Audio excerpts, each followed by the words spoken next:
YouTube, né? Porque isso, na verdade, é um material de aulas, né? Na verdade, esse período aqui é um período de aulas, né? As aulas de regência de couro infanto-juvenil. Então, eu não vou publicar no YouTube, mas vocês podem assistir, tá? Eu já coloquei o acesso, né? Para que todo mundo possa assistir os vídeos das rodas que perdeu, né? Hoje eu mandei um e-mail também pedindo sugestões para vocês, porque em breve esse ciclo vai encerrar, né? É um ciclo de 6 rodas, mas muita gente está me pedindo para continuar com essas rodas.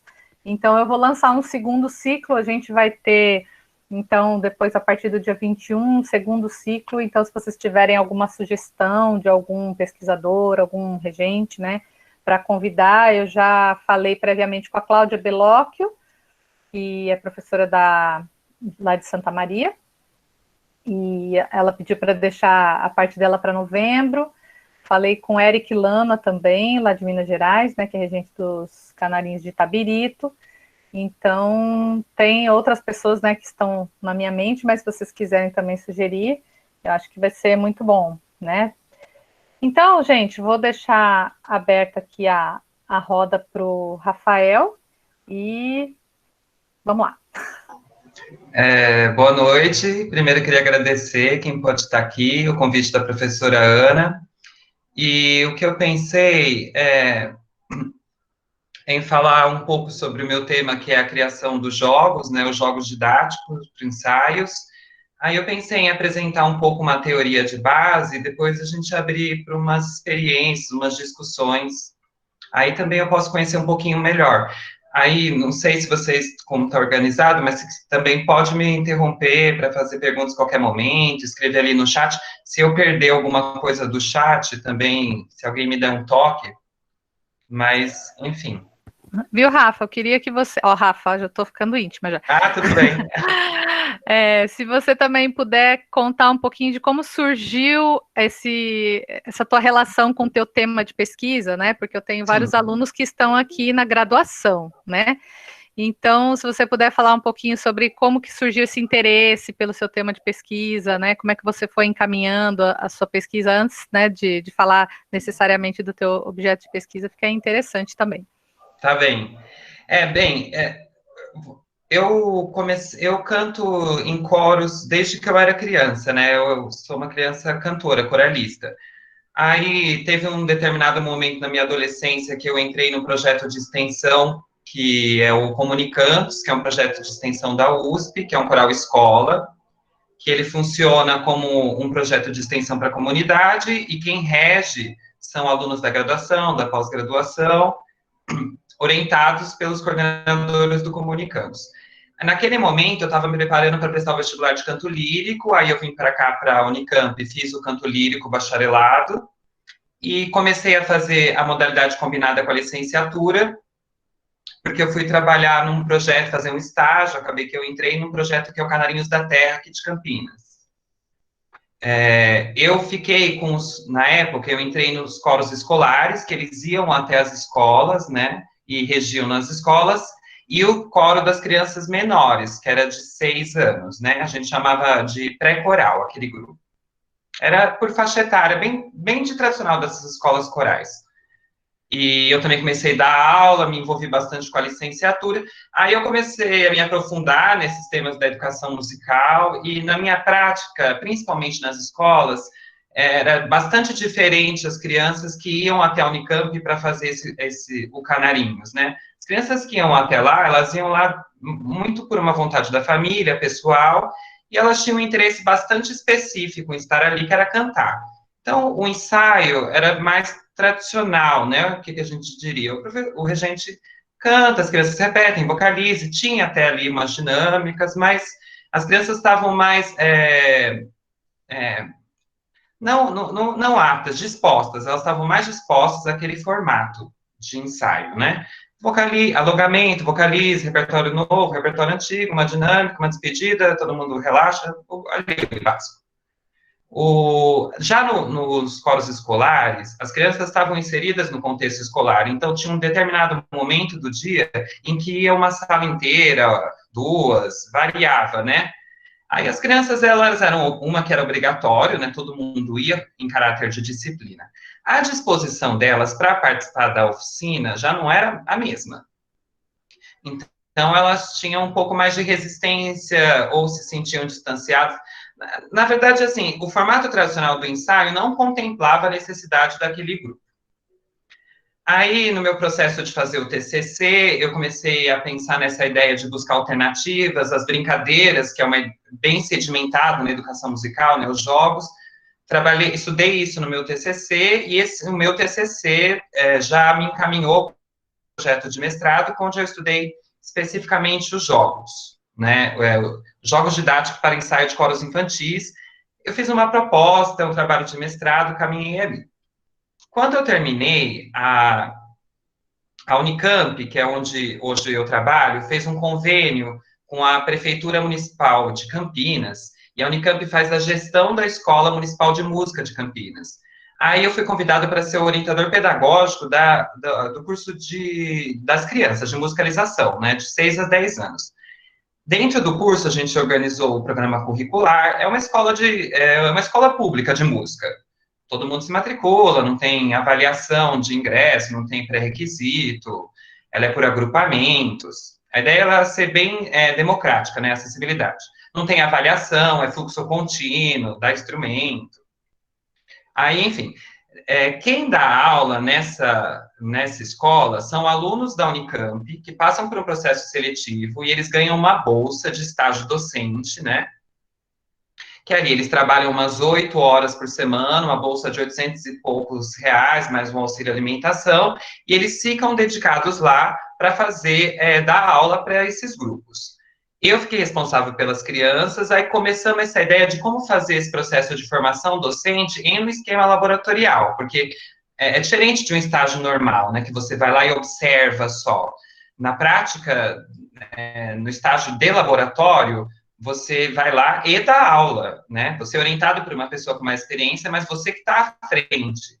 E ele também não pode ter um caráter muito experimental, porque as crianças, no fim, não estão lá para ser experimentadas, né?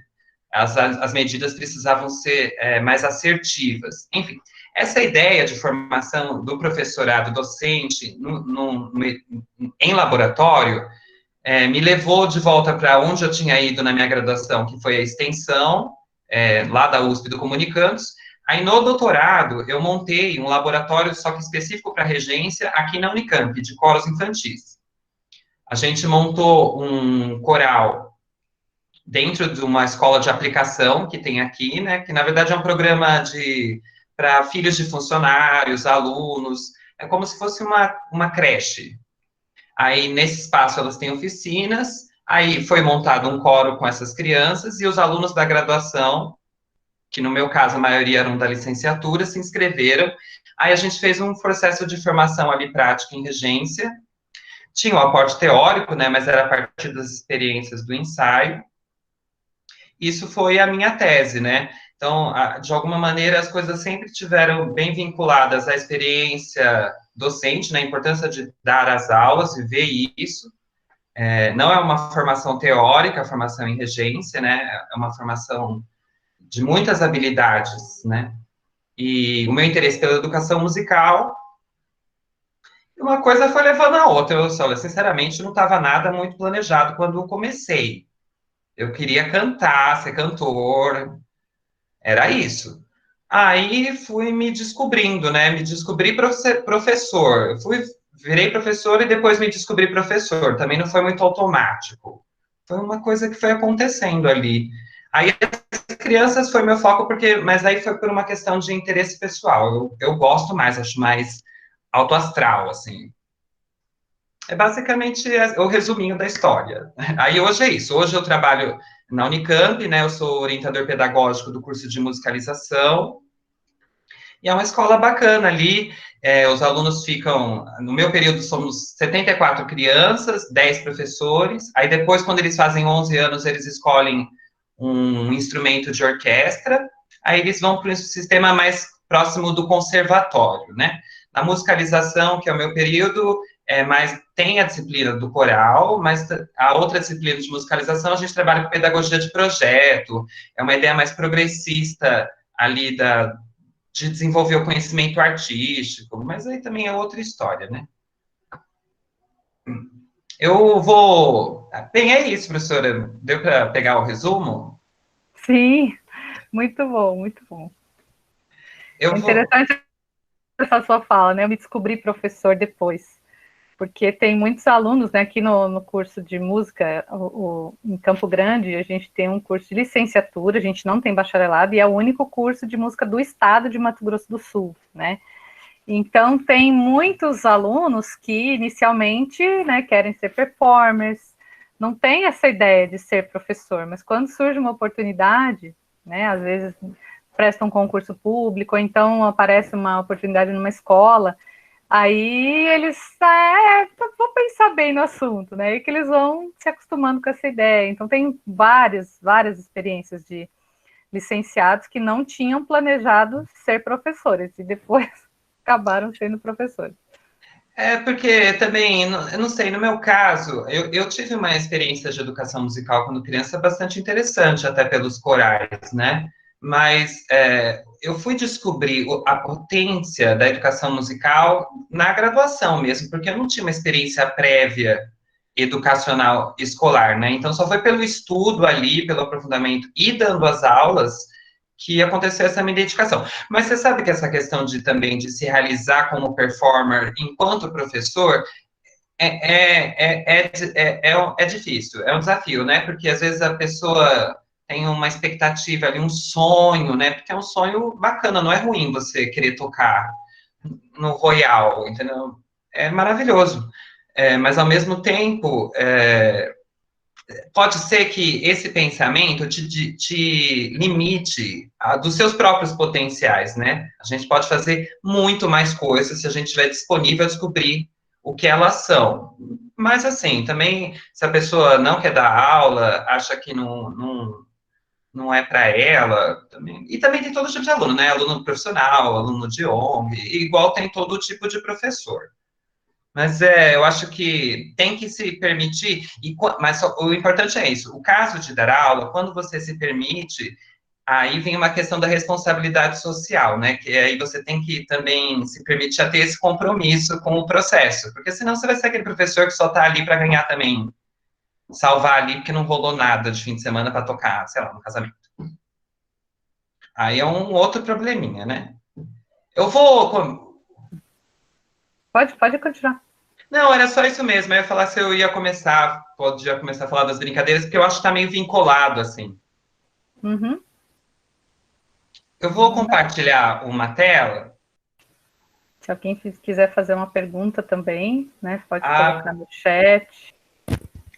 A mensagem da Juliana aqui. Rafael, feliz pela sua trajetória. Assisti você nos Canarinhos, trabalhamos juntos no Música em Movimento. Sucesso.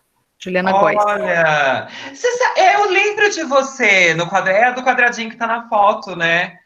Ah, eu falei, gente, eu pensei, nossa, depois eu vou, assim, errar o lugar. Agora a gente está vendo a sua tela. Eu vou abrir, então.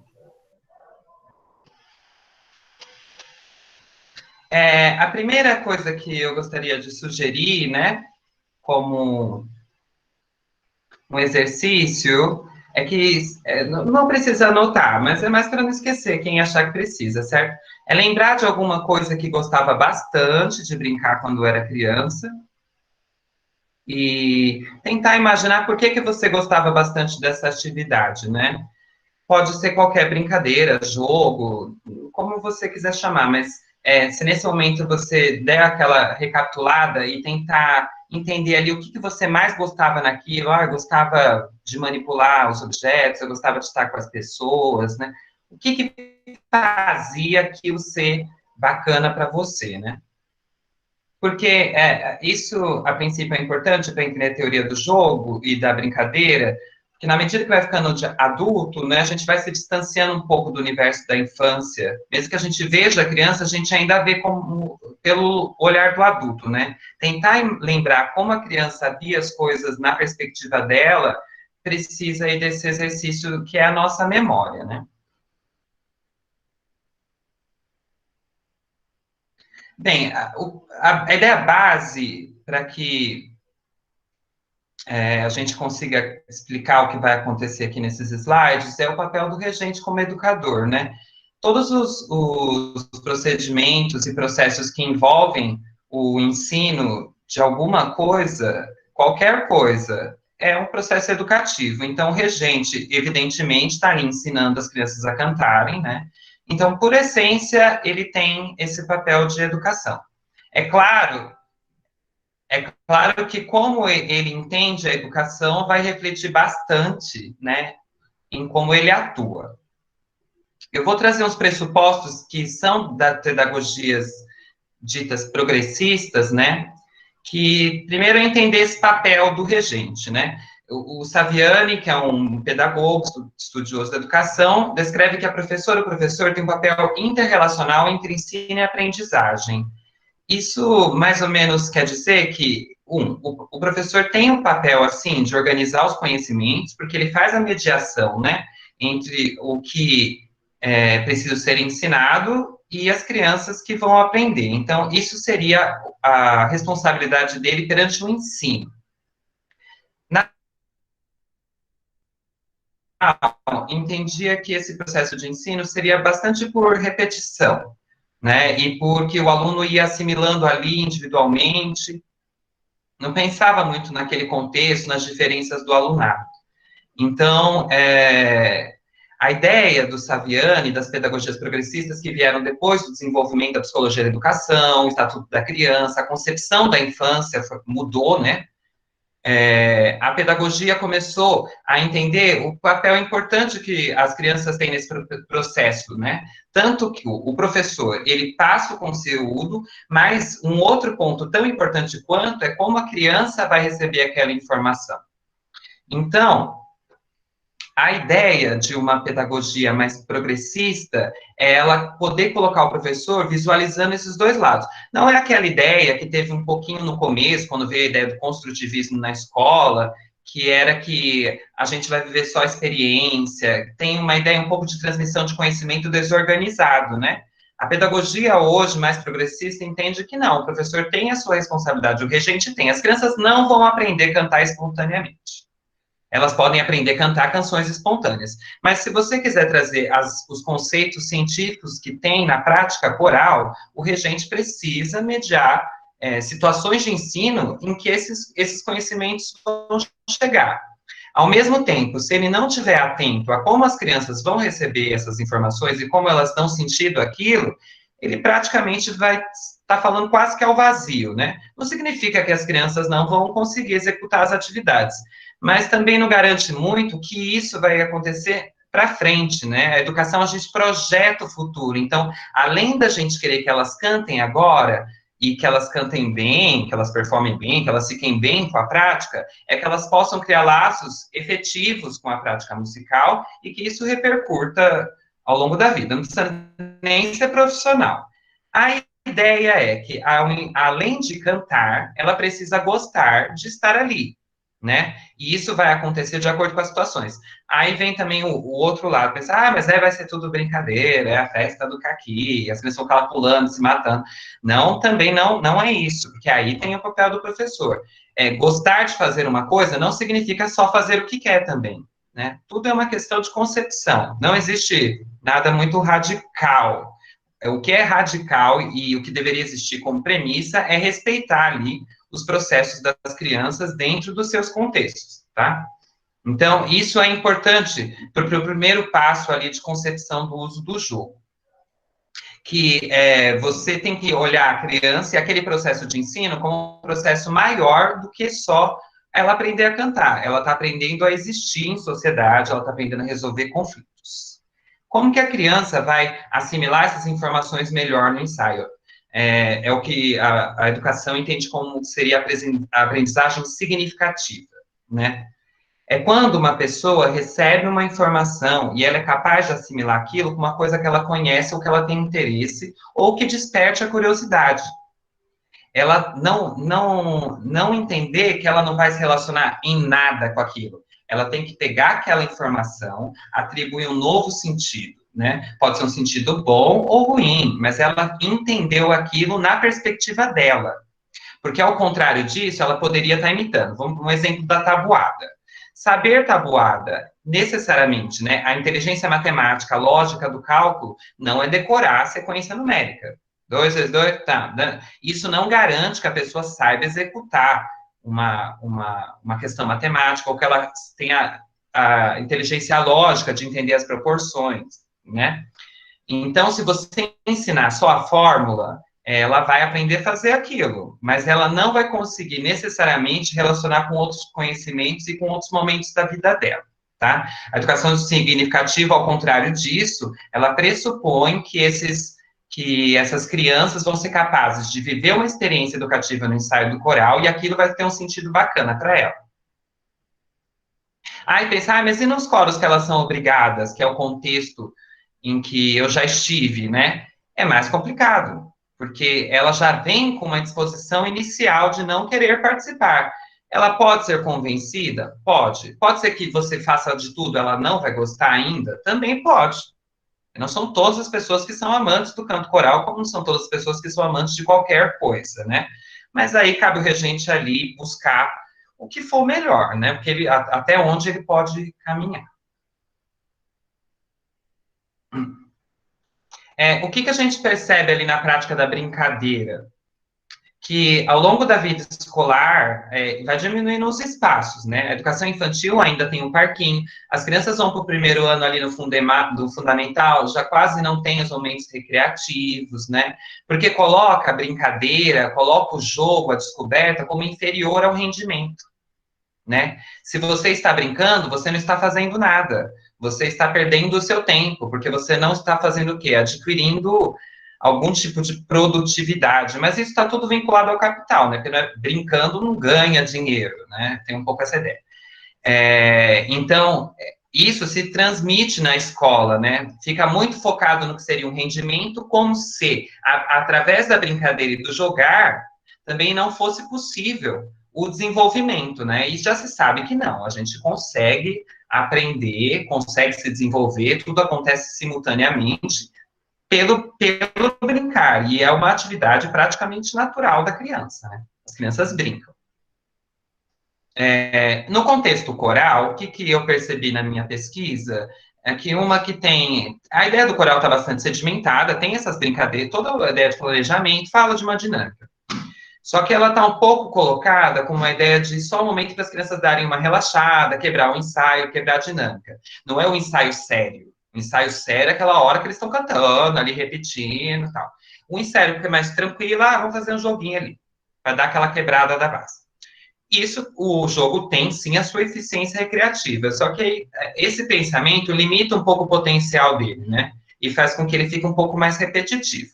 Qual que é a consequência disso? Por exemplo, está chegando perto da apresentação, acabou toda a palhaçada. Agora vou ficar cantando, até ficar perfeito, entendeu? Assim, é ruim? Não. É bom? Não dá para saber. Depende muito do coral. Para algumas crianças, a repetição mecanizada pode ser desgastante. Não significa que ela vai ser uma péssima corista ou que ela é hoje uma péssima corista. Só que só para ela não dá. As pessoas são diferentes. Então, pensando numa proposta mais democrática do canto coral, onde todos podem cantar, o regente e a regente ali teria que ter esse olhar mais atento para as individualidades, tá? Se fosse possível. Um outro ponto bastante interessante, eu vou ler, para você conseguir criar um jogo para o seu ensaio, o meu trabalho entende que você tem que seguir 4 etapas, né? Não chega a ser um método, são norteadores, são dicas. A primeira etapa dela seria entender bastante a relevância desse jogar na vida da criança e quais são essas relações. A primeira coisa que é base da teoria, né? Eu vou ler essa citação da Bayer.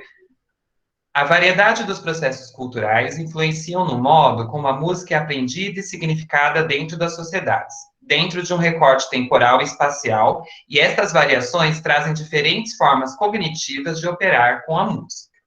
Não só com a música, né? Com a vida. Então, tudo mundo tudo que todas as pessoas viveram, as experiências prévias, dentro dos seus lugares familiares, dos seus contextos, das suas famílias, das suas comunidades, igrejas, agrupamentos, qualquer coisa, vai influenciar em como ela vai entender todas as outras coisas demais.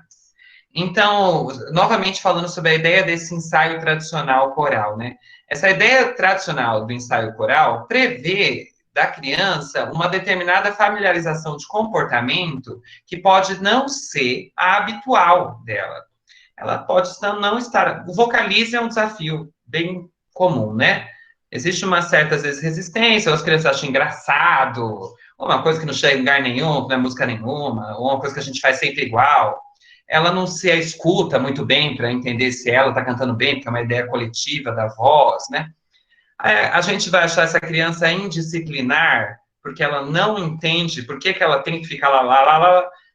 É complicado, é uma concepção pedagógica, né? Na pedagogia que eu defendo aqui, não entenderia isso como uma indisciplina, e sim como uma indisposição, né? Ela está indisposta ali àquela situação. Aí as escolhas seriam, ou você muda o método, repensa isso, né? Repensa como atingi-la, como explicá-la, ou ela não vai fazer mesmo e você vai ficar tranquilo com aquilo, porque senão você vai ter que usar medidas muito impositoras, né? Para ela, canta! Aí a gente também sabe que isso não costuma ser muito violento, né? Vamos para o próximo. Bem, um outro ponto interessante na questão da psicologia, né? Que o faz de conta, o mundo simbólico, a imaginação, ela é um processo de construção, né? Você aprende em algum momento da sua vida na pequena infância a distinguir o que é real do que não é real, né?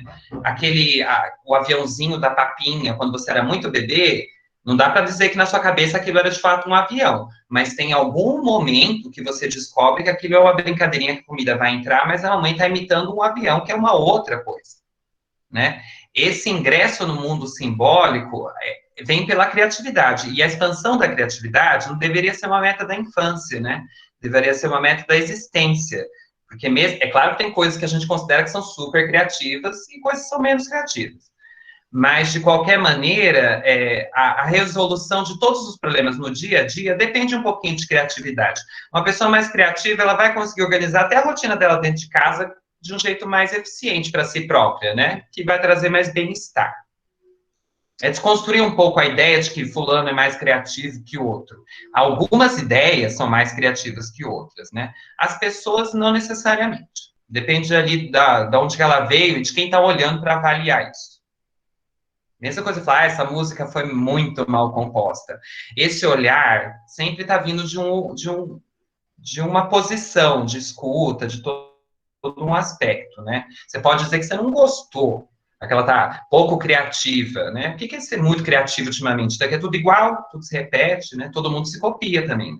Ah, inventei uma brincadeira nova, será? Né? Um outro ponto importante da brincadeira tem a ver com esse momento que ela entra no pensamento da criança. O Vygotsky defende que tem o conhecimento real, né? Que é aquele pensamento que você sabe mesmo, com autonomia, você sozinha na sua cabeça, dentro, você consegue relacionar, compreender, resolver. Antes da teoria do Vygotsky, entendia que quando você sabe, você desenvolveu. Se você não sabe fazer, não desenvolveu. Então, você não tem nada ali, ou sim ou não. O Vygotsky trouxe uma janela do meio, que inclusive ele entende que essa janela do meio é a mais importante, que seria a zona de desenvolvimento proximal. Ela está naquele momento em que a criança não consegue fazer uma coisa sozinha, mas ela consegue fazer com algum auxílio. Esse auxílio pode ser tanto de uma outra criança, do professor, do brinquedo, né? Então, vamos imaginar uma situação assim, uma criança muito pequenininha que brinca de boneca de família, está brincando de cuidar de uma criança. Se ela está brincando de um jeito, assim, dito tradicional, do cuidado familiar, muito difícil ela pegar um bebê e ficar batendo essa boneca na calçada, na quina. Se ela estiver fazendo isso com a boneca, ela está brincando de outra coisa. Ou ela sofreu alguma coisa parecidas na infância dela, né? Mas, assim, no senso comum, ela não tá brincando de cuidar da criança.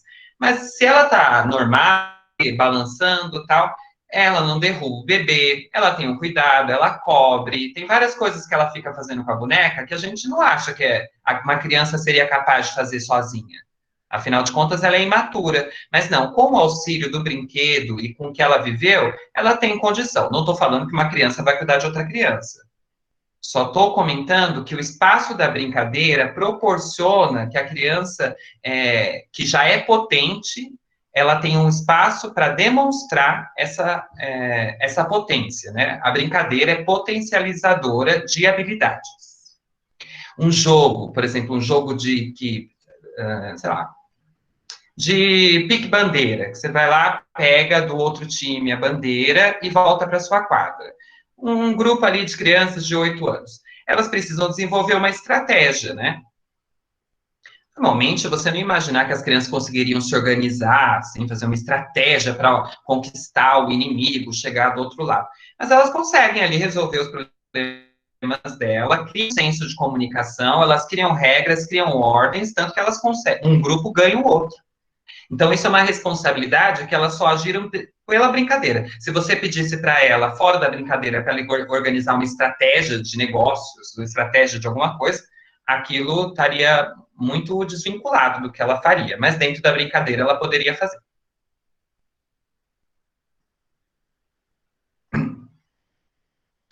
Agora são os outros, né, para a gente só entender essa base da importância da brincadeira para a criança.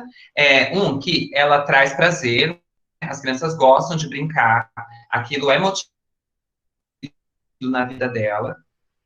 Tem uma questão importante global, né, que é pensar, será que o coral é o espaço para o desenvolvimento global? Todos os espaços educativos, coletivos ou individuais, tem capacidade de pensar na perspectiva do desenvolvimento global. Porque quando você canta no coral, você não está ali abrindo a boca. Você está ali cantando, está se relacionando, se conectando com a arte, criando um senso de responsabilidade. O que eu falo sobre resolução de conflitos, por ser coletivo, né? São vários elementos que você trabalha ali. Eu tenho um coro bom que todo mundo se odeia. É possível? É.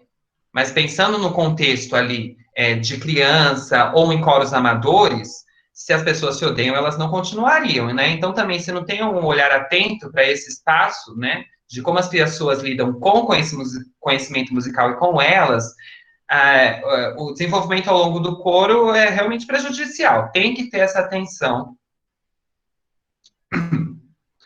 para as relações. Uma outra coisa é essa variedade, né? Se você não precisa usar tanto a repetição. A repetição, não que ela é toda má ou toda boa, é que pode ser que ela não funcione para todo mundo, porque os coros são constituídos por pessoas, mais de uma, né? E elas podem ser heterogêneas. É claro que imagina que você tem um coro numa escola, e essa escola, todo mundo ali tem o mesmo método, mesma camada social, sei lá o que, parece mais homogêneo, né? Mas ainda também não é garantido que, às vezes, ali uma ou outra pessoa não vai compreender informação. E seria importante que ela compreendesse que é um direito dela, já que ela está fazendo. O cantor tem direito de aprender a cantar no ensaio coral, mesmo ele sendo um péssimo ou um bom cantor. É um direito, né?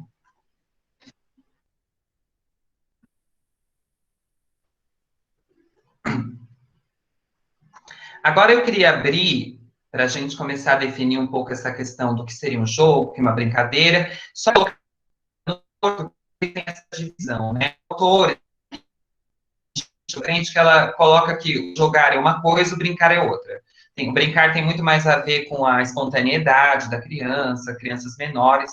O jogo entra mais no sentido das regras, ou uma coisa de tabuleiro, é um pouco mais estruturado.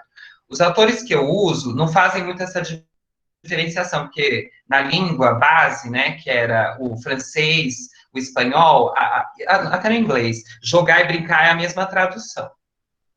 Então, também vai muito da linha de pesquisa da pessoa de fazer essa diferenciação. Aqui nós vamos manter a mesma coisa, né? Então, se você quiser falar jogo, quiser falar brincadeira, a gente vai entender da mesma maneira, mesmo que você acredite que sejam coisas diferentes, tá? Aí a pergunta que eu tenho para vocês, se alguém podia definir alguma coisa, falar alguma coisa sobre o que acha, o que é uma brincadeira, o que é um jogo, né? O que faz isso ser, não ser lavar a louça?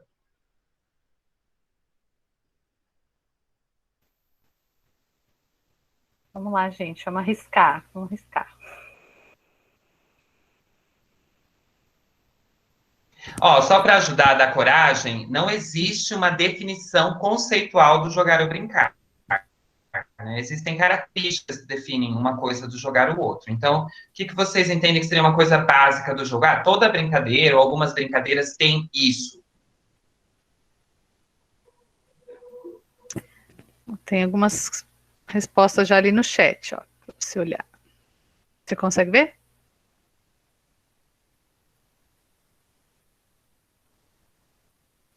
Seu microfone está desligado. Não, é verdade, desculpa.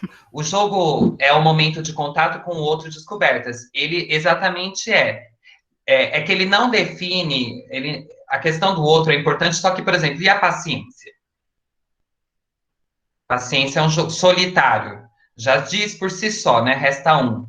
Ele tem ali não chega a ter o outro, né? Você pode jogar em rede, mas a questão do entretenimento é um pouco mais pontual, né? Mas faz mais sentido, porque o jogo traz o prazer e é recreativo, né? Diversão conjunto, coletivo, sim. Mas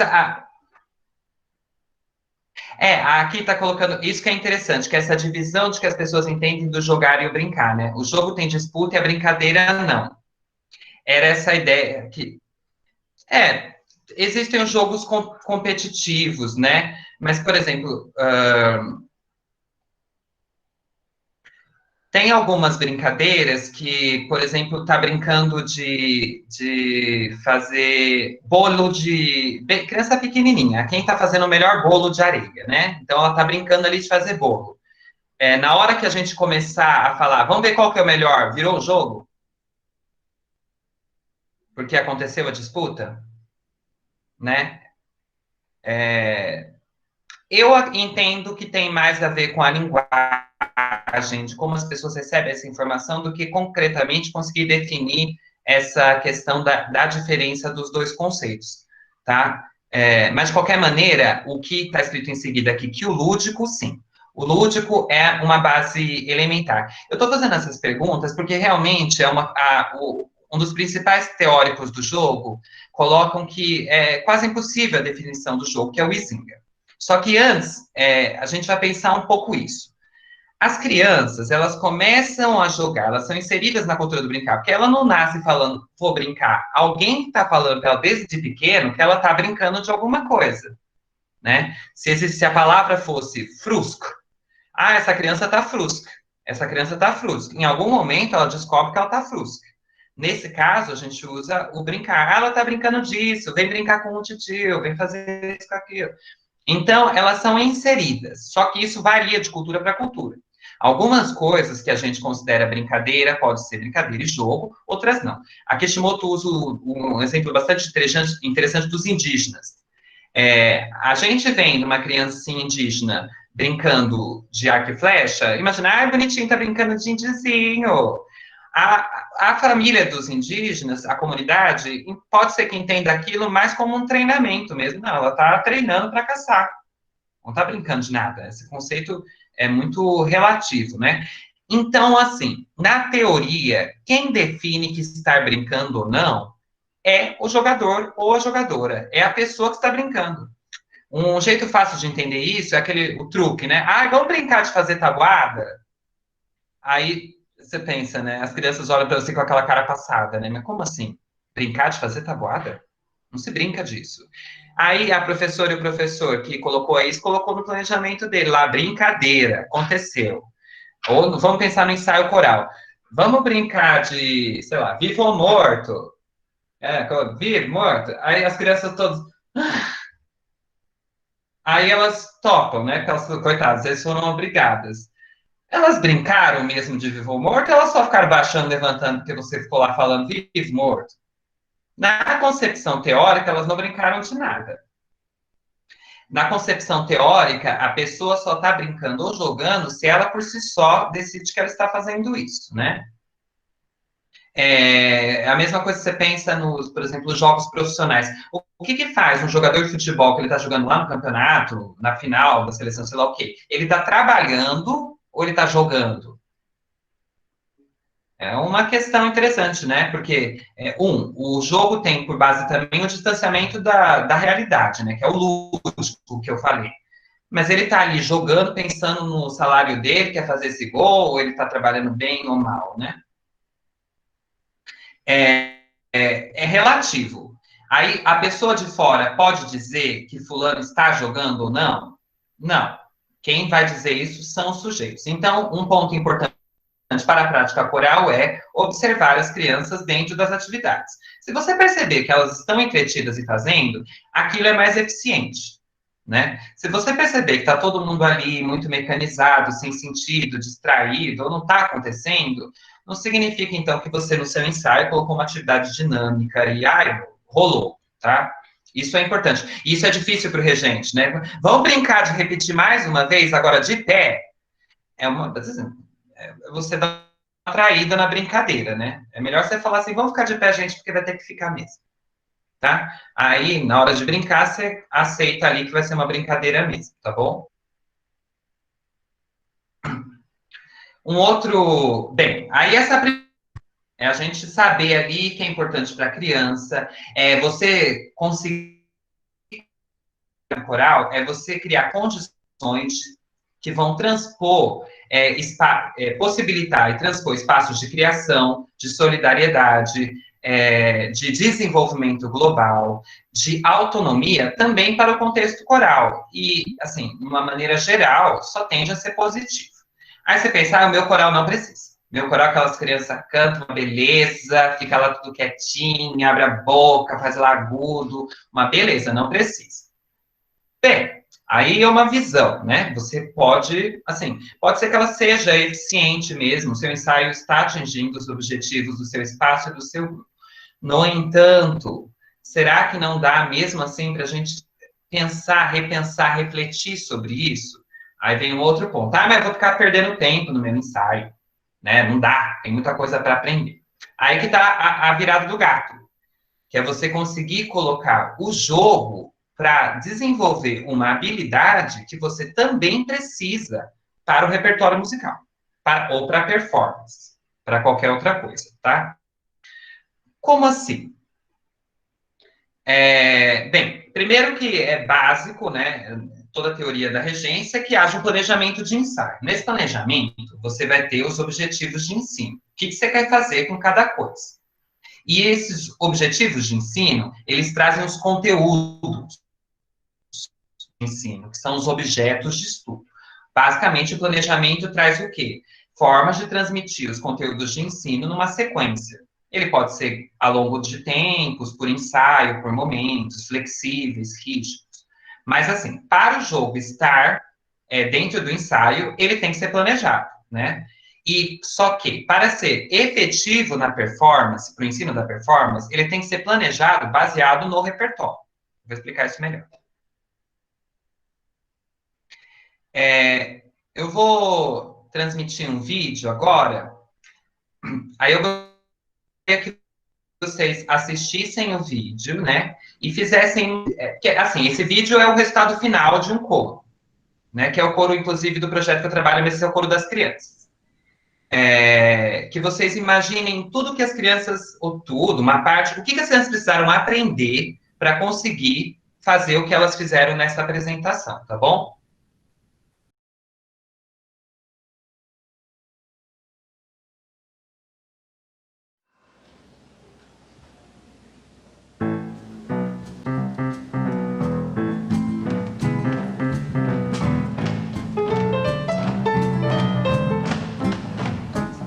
Sol desponta sobre as montanhas, os animais vão acordar ao ouvir o ritmo da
Deu para ouvir? Deu para ver? Deu certo?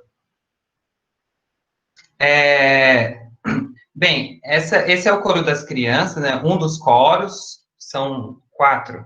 E a regente é minha orientanda, né? Aí a ideia é que vocês assistissem esse vídeo e tentar agora, assim, quais seriam as coisas que as crianças precisaram aprender para fazer, para a performance. A performance na sua totalidade, né? A performance, além do cantar, envolve todos os outros elementos, expressão, palco, enfim, né? Eu vou lendo aqui, não sei se alguém quiser comentar. Vou começar. Se você puder colocar o link do YouTube, porque nem todo Ó, mundo, né, conseguiu entrar na sala. deixa eu copiar aqui. Já fica salvo. Isso, obrigada.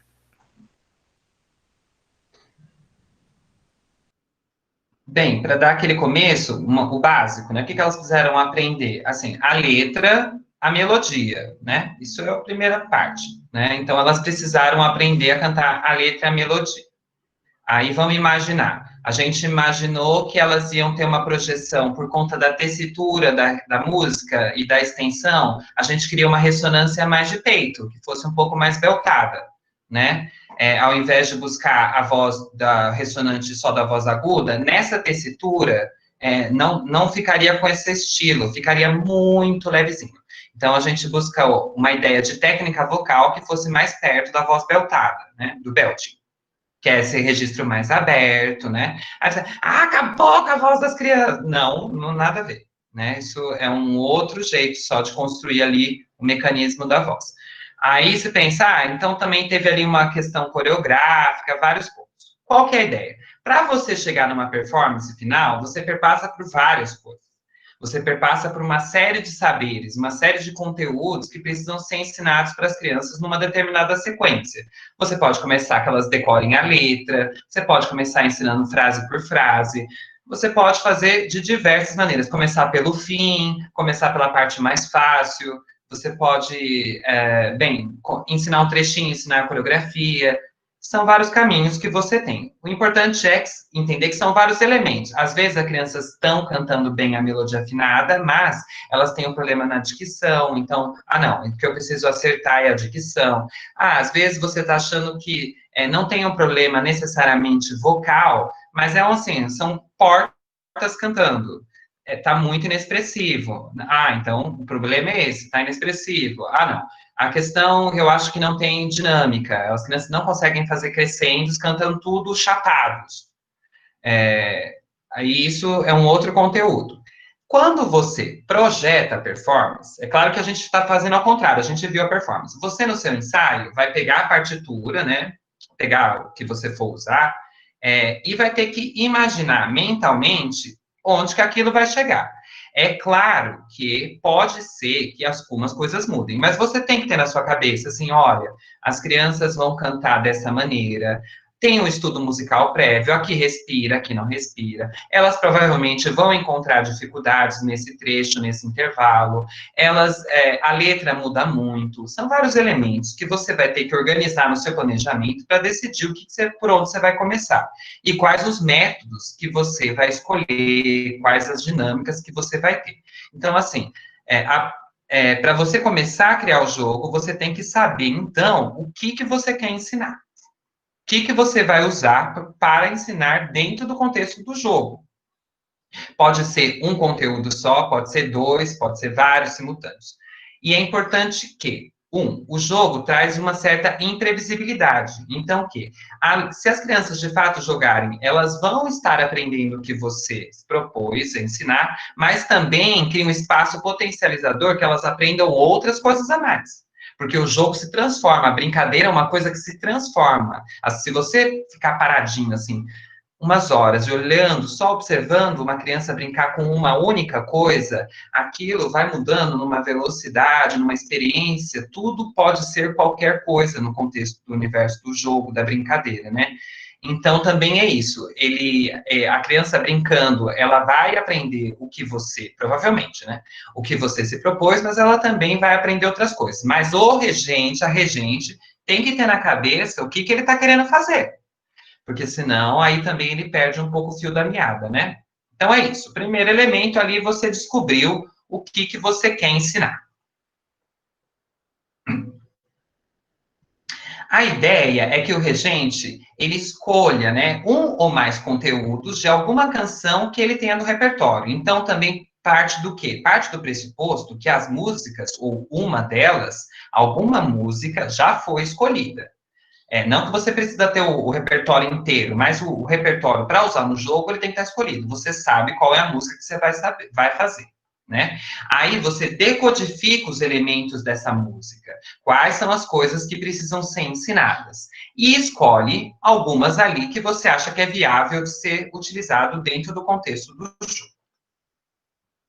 Porque normalmente você pensa, as pessoas às vezes pensam assim, pensa numa brincadeira, quero colocar uma brincadeira, vai no Google, digita lá brincadeira, aí vai lá ver como é que é e aplica no ensaio, né? A ideia é que você pode fazer isso, mas é que você ressignifique o próprio objetivo da brincadeira, você saiba o que você quer ensinar com aquilo, tá? Essa música eu coloquei aqui, vamos imaginar um cenário, que é um coro de crianças pequenas, 7, 8 anos, elas têm momentos da aprendizagem diferentes, eu vou voltar ali para minha transmissão, tá, para vocês irem. Elas têm momentos da aprendizagem diferentes, e elas também têm momentos de alfabetização diferentes. Então, algumas crianças, vamos supor, que sabem ler, outras não. Não só música, né? Elas sabem também a questão alfabética mesmo. Umas são letradas, outras não. Aí eu pensei, vamos imaginar uma música que você gostaria de ensinar. Aí o regente, a regente lá escolheu O Bode e a Cabra, da Rita Lee. Essa música é uma paródia da I Want to Hold Your Hand. É uma versão que a Rita Lee fez em português. É um rockinho, a Rita Lee é uma pessoa bacana, você gosta da Rita Lee, é uma música animada, você gosta dos Beatles, vai essa. Você escolheu essa. Aí tem um problema essa música. Um problema não, ela tem uma dificuldade. A melodia dela é toda igual. E a letra é uma narrativa. Eu vou cantar esse pedacinho só pra gente entender o que eu tô falando. O bode saiu com a cabra, foram andar a pé. O bode pisou na cabra, a cabra gritou mé, a cabra gritou mé, a cabra gritou mé. Aí volta. A cabra. Então, o que acontece? A melodia inteira é toda muito parecida. Então, e a letra é comprida, que ela não repete. Então, um desafio que seria possível é que as crianças decorassem qual é a sequência da letra. Como que elas decorariam isso? Sabendo a história, a narrativa do poema, o estudo aprofundado do poema. Aí você pensa, qual que é a alternativa? A alternativa é que ela vai lendo, vai lá cantando, você vai repetindo, ela vai repetindo, você vai repetindo, ela vai repetindo. Aí, tudo bem, isso é um exercício, ele é um pouco mais mecanizado, repetitivo, pode ser um pouco desgastante, principalmente para aquelas que não sabem ler, que elas vão precisar muito de ajuda, né? Uma outra alternativa bem comum, vamos fazer uma coreografia, aí o bode, a cabra, tudo fazendo mímica do lado do Faustão, lá tudo igual, sempre. Aí fica basicamente isso, um outro processo de imitação. Porque se a criança não participa da composição da coreografia, se ela não tem uma possibilidade de espaço de se desenvolver ali, ela de fato está só imitando. Ela está dançando? Tá, as pessoas imitam os coreógrafos, não tem problema. Mas é só um jeito. Essas duas maneiras, elas partem da imitação. As crianças não têm uma participação ativa ali. Aí depende muito de questões individuais. Ela tem que ser uma criança mais concentrada, ela tem que ser uma criança mais disposta. Pensando em caminhos alternativos, que seriam como que as crianças vão assimilar essa letra, entender essa narrativa, sem precisar ficar lendo tantas vezes, repetindo tantas vezes. Elas precisam de outras âncoras de aprendizagem. Aí, uma alternativa, por exemplo, seria o jogo. Será que não vale a pena fazer um jogo dramático, uma pequena dramatização das sequências? Não vale a pena a gente fazer um jogo de adivinhação de desenhos e elas colocam os desenhos na ordem da história? Será que é para as crianças que são da educação inclusiva, elas precisam de outros tipos de ferramentas para a memorização dessa mesma sequência da narrativa? Será que a gente não podia fazer ache um erro, ou alguém lê o poema todo, muda uma palavra, duas, uma frase, muda a ordem, e as outras crianças tentam adivinhar onde está o erro? Qual que é a ideia? É buscar caminhos diferentes para ensinar a mesma informação. Você foi lá, fez a dinâmica, Ninguém decorou nada, não adiantou nada. Foi uma porcaria, deu tudo errado. Na próxima aula, você ainda precisa que aquelas crianças decorem aquilo naquela sequência. Então, ou você vai voltar para a imitação, ou você vai ter que buscar uma outra atividade, uma outra dinâmica. Ah, vamos fazer um gibi que conta essa história nessa sequência.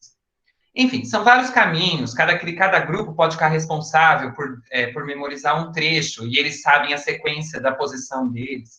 São vários caminhos. A ideia é o regente e a regente se pôr disposto, também criativo, para buscar formas alternativas para transmitir o mesmo conteúdo. E é onde a brincadeira tem bastante importância e relevância, né?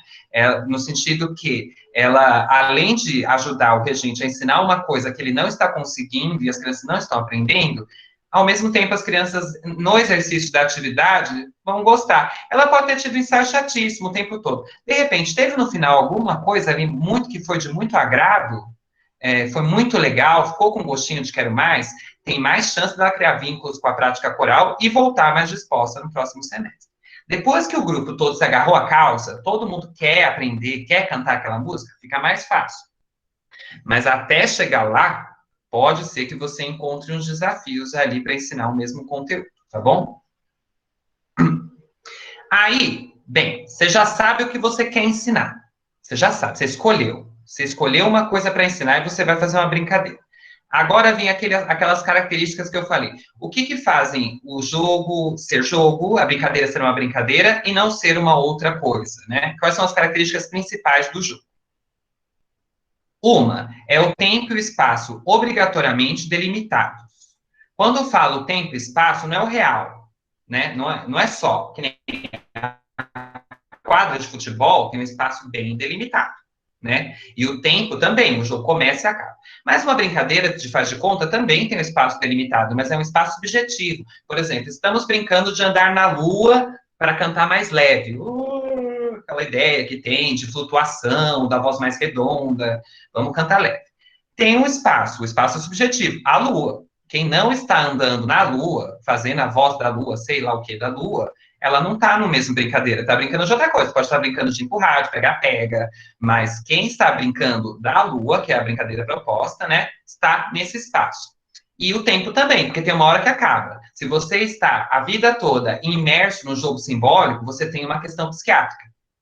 Então, todo mundo sabe o momento que está brincando e o momento que parou de brincar. A criança pode não querer parar de brincar, mas ela já entendeu que a brincadeira acabou, né? Então, isso é básico para qualquer tipo de jogo. Tem um tempo e um espaço bem delimitados. Eles podem se transformar durante o próprio exercício da brincadeira, só que comece de algum lugar, tá?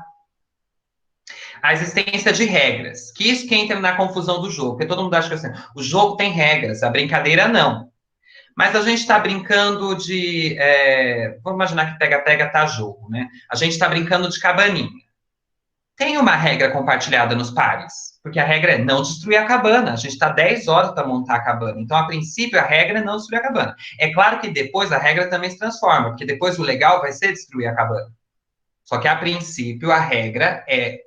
E se a regra não está bem compartilhada, que é essa ideia de, tipo assim, não pode sair correndo na Lua, que o astronauta não corre na Lua, não dá, tem gravidade.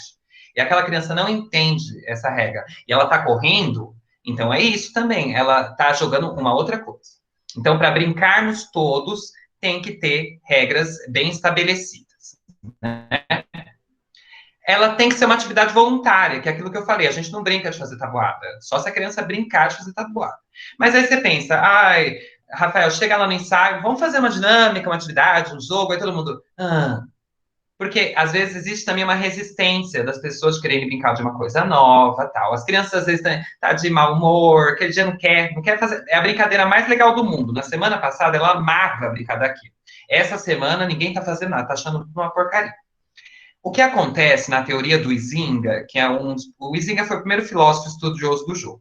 Ele coloca na teoria dele que existe a possibilidade do arrebatamento durante o próprio jogo. Você pode começar sem estar com muita vontade entre ele, mas o jogo tem uma força tão grande no jogador que em algum momento pode ser que ele se desprenda da realidade, né? E ele vá para o universo do jogo, que é o caso do jogador de futebol. A princípio, ele está trabalhando. Só que pode ser que durante o próprio jogo ele fique tão imerso com o prazer, com o jogo, com fazer gol, com as regras, com o que pode, o que não pode, que ele foi arrebatado pela prática do jogo, aí nesse momento ele está jogando. Então também assim, às vezes se você encontrar uma resistência do grupo em querer brincar, é importante conversar com eles para darem uma oportunidade para a brincadeira, darem uma oportunidade do jogo, porque pode ser que eles gostem. A mesma coisa os regentes. Você tem que se permitir ser arrebatado pela prática da brincadeira, pelo jogo. Você tem que permitir brincar, né? Se você não se der essa permissão, não vai acontecer ali. Aí tudo bem. Você já escolheu o que você quer ensinar e você sabe como que vai ter que ter essa sua estrutura do seu jogo. O seu jogo vai ter que ter objetivo, né? Ele vai ter que ter regras, ele vai ter que ter um espaço simbólico, um tempo simbólico. E depois, para a gente ver se funciona, que é a última etapa, que é jogando ali com as crianças. Eu vou dar uns exemplos para ficar um pouco mais fácil ali, de quais seriam os jogos, né? O que, que a gente entende. Vou pular isso aqui, que isso aqui não vai dar tempo. Bem, são sugestões de jogos. A ideia é, claro, que na proposta que eu dou, você teria que pensar no seu repertório para construir o seu jogo. Mas eu trouxe umas possibilidades de jogos, só para a gente ter uma ideia de onde partir. Por isso que eu também falei da lembrança da infância no começo. Você pode partir das coisas que você gostava de brincar também. Né? São brincadeiras que você conhece, porque também é uma coisa importante. Não vá no ensaio ensinar um jogo, uma brincadeira que você não sabe direito. Porque as crianças, quando elas estão na fase das regras, né, do jogo de regras de 6 anos, 5 anos para frente, às vezes elas ficam até mais concentradas com a própria regra do que o jogo. Mas pode aquilo? Mas pode isso? Vale aquilo? Ah, mas se eu fizer isso? E se perder? É o famoso, né? E se perder? Que hora que fulano perde? Então, se você não tem isso muito claro, o jogo vai desandar com certeza, né? Então, o regente também tem que saber direitinho o jogo que ele vai querer jogar. Aí, a partir das ideias que eu trouxe aqui, eu espero que vocês pensem nos seus grupos, nos seus repertórios, né? E vão abrindo, potencializando, expandindo as atividades da prática coral. Eu vou explicar esses joguinhos mais ou menos, só para ter umas referências. O primeiro que eu coloquei aqui é Corrida do Rei. A Corrida do Rei é um jogo de corte, né? Corte que eu digo alta corte, né? Então, imagina as pessoas todas bufantes, vestidos, versáteis. Aí, o que as pessoas faziam nesse jogo da corte? Elas faziam como se fosse um esquema de pega-pega, com labirintos, né? Então, a regente está ali no ensaio e ela percebe que as crianças têm uma dificuldade para decorar a direita e a esquerda. Você pode usar sempre o mecanismo. A direita é aquela que está o quadro, a esquerda é o relógio, a direita fica o João, a esquerda fica a Maria. São várias alternativas. O jogo, a corrida do rei, é uma delas. Como que ele funciona como jogo? Esqueçam a pandemia nesse momento, tá? Esqueçam tudo do Covid, que não funciona, não pode fazer. As crianças todas ficam nas filas corais, vamos imaginar que são 3 filas. Aí tem uma pegadora, 2, e 2 ou 3 crianças que vão fugir. Aí tem 3 comandos, para quem não é pegador e para quem não é fugitivo, que são as paredes. Quem não é pegador e fugitivo é parede. Então as crianças todas, uma do lado da outra, de mãos dadas, 3 filas, certo? Quando for para frente, você grita para frente, todas elas dão a mão. Se você grita direita, todas as crianças viram para a direita. Aí ela vai dar mão para a criança da fila de trás, que vai dar mão para a da fila de trás. Se você grita esquerda, todas as crianças viram para a esquerda. Aí elas vão dar a mão para as crianças que estão atrás, só que para o outro lado, né? Na verdade, a direita e a esquerda, a parede fica igual, só muda o lado da criança.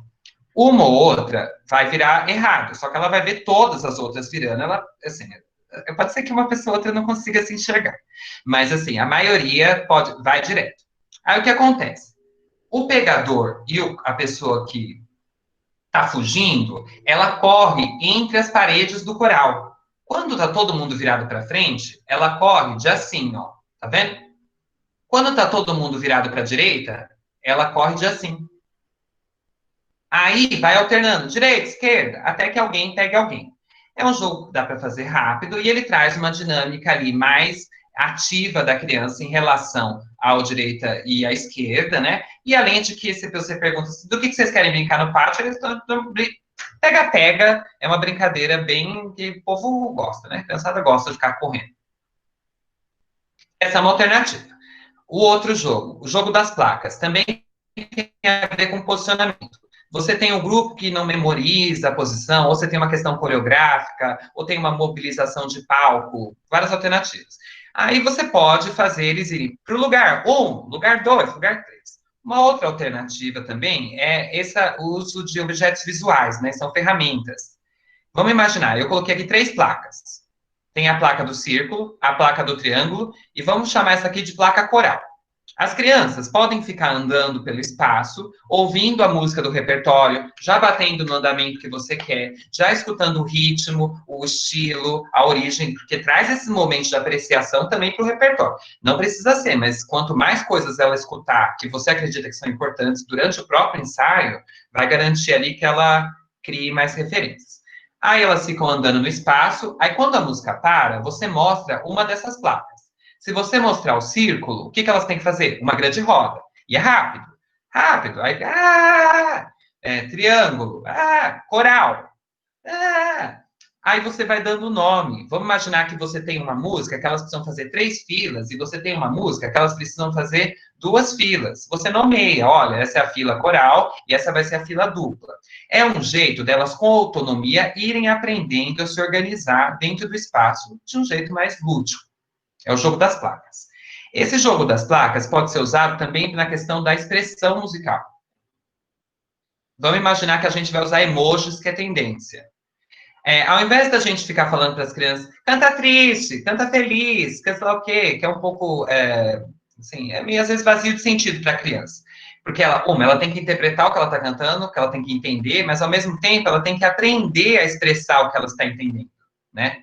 Aí, a ideia dos emojis é que, por exemplo, ela vai cantando uma música, aí você vai trocando o emoji e ela vai mudando, explorando o jeito de se expressar de acordo com o emoji que você quer. Até que nos momentos futuros você demarque. Aqui tem um timbre mais claro, é mais feliz.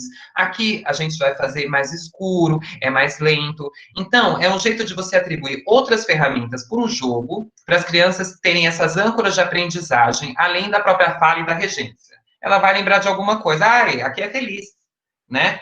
Então, o emoji traz uma dinâmica. Além também de que outras crianças podem participar desse processo. Ao invés de você, regente, estar lá na frente fazendo isso, você pode convidar as crianças a serem as regentes dos grupos nas expressões, né?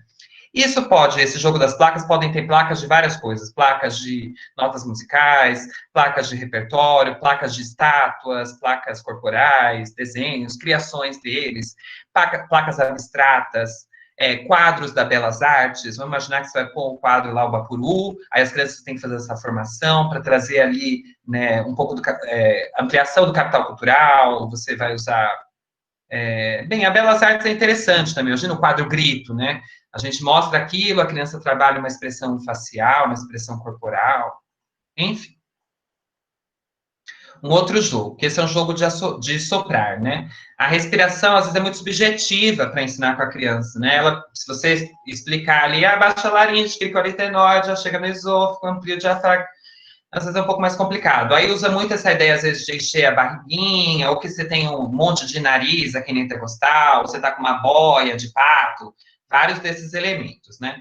Assim, o objetivo principal é que a criança consiga controlar a respiração e ela respire mais também para cantar, né? Porque precisa de mais ar para falar. Então, uma alternativa para trabalhar isso, se você não quiser sair você pode fazer também, mas às vezes você quer mudar. Seria esse jogo aí que é como se fosse um futebol, um jogo de bola, né? Que você assopra o canudinho, o algodão tem que girar para o outro lado. O que é importante para a criança criar esse fluxo respiratório, né? Manter o fluxo continuar, que vai ser importante no legato, na mudança de registro, né? E ao mesmo tempo tem uma dinâmica. Meu grupo é muito grande. Não dá. São 60 crianças, não vou ter tanto canudinho, não tem algodão, não tem outra coisa. Os jogos também possibilitam que as crianças todas não precisam estar o tempo todo fazendo a mesma coisa. Enquanto um grupo que tem vontade está no canudinho, o outro grupo pode estar fazendo um jogo de percepção, pode estar fazendo mímica. Depois, esses grupos invertem, como a teoria dos cantos. Para as crianças terem uma possibilidade, mesmo que pequena, de também participarem do próprio planejamento do ensaio. Elas escolhem quais das duas atividades elas vão fazer, porque você pode dar duas atividades ao mesmo tempo, tá? Essa ideia de que sempre todo mundo tem que fazer tudo junto, pode ser que te limite um pouco na prática do jogo. No jogo, elas poderiam estar fazendo coisas, duas brincadeiras simultâneas. Metade está lá com os instrumentos, fazendo criação de percussão, aí a outra parte está nos canudinhos. Aí depois a gente troca. A criança escolhe 2 grupos, elas podem se organizar, aprender a se organizar. O que eu penso é, tudo que você puder ensinar, aproveite. Aproveite aquele mínimo de tempo para dar o seu melhor, de qualquer coisa. Um outro é a improvisação, né? Os jogos de improvisação. Improvisar e o jogo tem muita coisa em comum, porque você improvisa com regras, né? Você só improvisa a partir de uma referência, né? Você escutou alguma coisa, você entendeu como funciona uma estrutura. Mesmo que for livre a sua improvisação, você está usando recursos mentais que você já conheceu. O jogo também tem as regras. Só que o jogo também tem a liberdade, como a improvisação, né? Então, eu entendo que uma roda de improvisação é um jogo, tá? Assim como a capoeira é um jogo, uma dança, as coisas são duas coisas. Aí eu penso assim, a gente quer ensinar para as crianças uma questão rítmica, né? Aí pode ser ao invés de você ensinar um ostinato ritmo base de percussão, será que ele não poderia ter uma ideia de rondó? Né? A gente faz isso como refrão, aí a criança improvisa e volta. É uma prática bastante comum na educação musical. É que às vezes no coral a gente não lembra, ou tá, enfim, só para a gente colocar isso nesse lugar. A mesma coisa a criação de coreografia. Eu sou bastante inculcado com essa questão da criação de coreografia. Às vezes fica tudo muito parecido, né? Na minha percepção estética. Então, será que as crianças não podiam participar um pouquinho melhor também, né? Mas os passos que elas vão fazer é tudo horrível. Gente, vocês são coreógrafo do Bolshoi, por acaso? Para dizer que aquele passo tá horrível? Não, né? Qual que é o estudo do corpo que a gente vai ter? Qual que é a base desse corpo, desse estudo, desse desenvolvimento? E assim, o que é uma coreografia bonita? Aí tem a ver com o que você vê de dança. Né? Às vezes, para mim, uma coreografia linda é toda sincronizada, reta, amantes do balé. Às vezes, eu acho que uma coreografia bonita vai ter mais espaços da dança moderna, em que há momentos coreografados, há momentos mais livres. Não, a minha coreografia vai ser livre, expressão, hip hop e tal. São muitos os caminhos. E esses caminhos têm espaço para a improvisação e um jogo de improvisação. Aí, o que você pode ir vendo também? Você vai vendo o que as crianças conseguem fazer na improvisação. Aí é o jeito de avaliar também, porque elas vão improvisar o que elas conseguem fazer, o que elas sabem fazer, né? Aí, a partir daquilo, você medir e escolhe o que você vai fazer para o coral, tá? O jogo de mão é bem conhecido, né? Jogos de mão. Aí eu pensei, né? Mas eu vou fazer uma parlenda? Não, vamos imaginar que você quer ensinar o canto do afoxé para o bloco do Ilê. Ele tem uma rítmica complicadinha até, né, para se a pessoa não está muito no universo dos ritmos afro-brasileiros, né? Uma pessoa mais travadora, não sei. Que é o Ilê, aie, como você é bonito de se ver. Tem uns trechinhos mais complicados aqui, né? São essas síncopas ali, tem umas pausinhas complicadas. Então, o que seria interessante que a criança aprendesse? Ela poderia aprender repetindo, batendo palma no pulso, mas ela precisa ter o pulso firme, né? Porque a gente precisa que o coro inteiro canta na mesma rítmica, tá? Cantar sozinho, tudo bem. É que se o coro canta em rítmicas diferentes, sim, a vogal esquisita até vai, mas cantar diferente a rítmica aí cagou, né? Bem, uma alternativa seria, então, vamos ensinar as crianças a marcarem bem esse pulso. Então, por que ao invés delas ficarem lá marchando, a gente não pode fazer com que... olha, vocês vão cantar esse pedaço e vão ter que fazer o jogo, o pulso. Aí, vocês vão inventar um jogo de mão. Você não vai falar como é que é. Você vai lá mostrar para elas poderem criar o próprio jogo e depois compartilhar. Você vai conseguir várias coisas. Você vai conseguir que ela repita diversas vezes, porque ela vai lá ficar cantando. Até que ela vai criar, ela vai ficar repetindo. Você vai ter um tempo ali para observar o ritmo individual do seu grupo, né? Você vai poder olhá-los com mais atenção, porque eles vão estar trabalhando separados. E depois também existe a oportunidade das pessoas e os cantores, as crianças, se autovalorizarem. Porque todo mundo vai mostrar o que fez, a gente dá parabéns, Éder, né? Foi maravilhoso, foi no seu máximo, no seu potencial, as outras crianças podem dar sugestões, e isso também traz vínculos entre elas, né? Aí o que eu tô querendo falar do jogo de mão, não sei se é inovador, mas é desvincular, às vezes, um pouco da parlenda tradicional e faz com uma coisa que você precisa ensinar rítmica, né? Para pensar que, de repente, não vale a pena.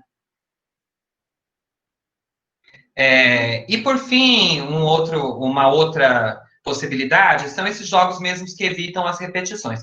O lúdico é bem comum, porque às vezes você está lá no ensaio e fala, agora vamos fingir que é a apresentação. Tá todo mundo, a plateia tá ali, vamos começar a cantar, a gente não pode conversar entre uma música e outra, a gente vai agradecer. Isso é um recurso lúdico, você usou uma brincadeira de faz de conta, né? Você fez de conta com as crianças. Mas isso pode ser usada em outros momentos, pode ser usada em todos os momentos, essas ideias do lúdico, né? Para você estimular que elas repitam. Por quê? A criança, às vezes, está repetindo, ela não está conseguindo avaliar bem se ela está fazendo diferente ou não para melhorar. Você que vai dizendo. E isso, ao longo do processo, vai cansando. Pode ser que até o final do concerto, você já imaginou quantas vezes ela teve que cantar aquela mesma música? Até o dia da apresentação? Diversas vezes. Aí, às vezes, a criança vai ficando cansada, aí a gente vai achando que está ficando pior. Que ela está cantando pior, desaprendeu. Nossa, essa semana desaprendeu tudo, não sabe mais nada aquele coro. Mas não, às vezes ela está mais cansada de cantar aquilo, né? Então, mas ainda assim a gente precisa que ela repita, porque se ela parar de repetir, vai esquecer.